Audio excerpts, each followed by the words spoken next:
Всем привет! С вами Mapar Plus, ваш сервис по ремонту Jeep. Сегодня в программе у нас Jeep Cherokee KL, у которого некорректно работает климат.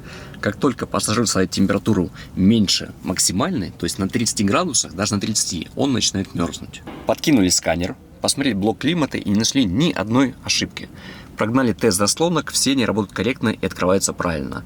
Но один из датчиков температуры справа под панелью постоянно показывает значение на 20 градусов выше, чем все остальные. Будем разбирать и смотреть. У климата есть 4 датчика. 2 смотрят на ноги водителя пассажира, а 2 смотрят на центральную консоль, соответственно, наверх.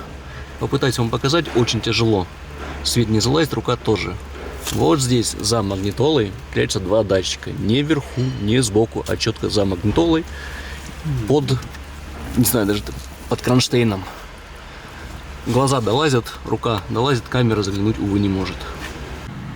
Воткнули на место новый датчик, подкинули сканер и сейчас будем смотреть, насколько совпадают показания. Вот так выглядит датчик температуры климата для Jeep Cherokee KL.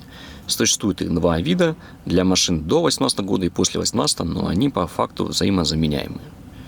Стоит он весьма дорого. Даже на разборке удалось его еле найти за 1500 рублей. Новый подтянет 1000 на 3, а при желании и на 6, в зависимости от его версии.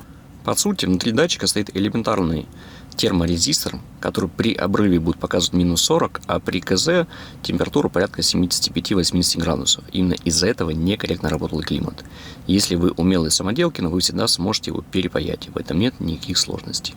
Обратите внимание, что у датчика есть елочка, за счет которой он держится в воздуховоде.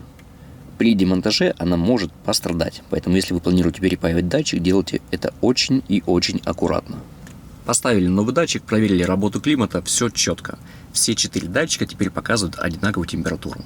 Работа по замене занимает около 1 часа без учета самой компьютерной диагностики и поиска неисправности.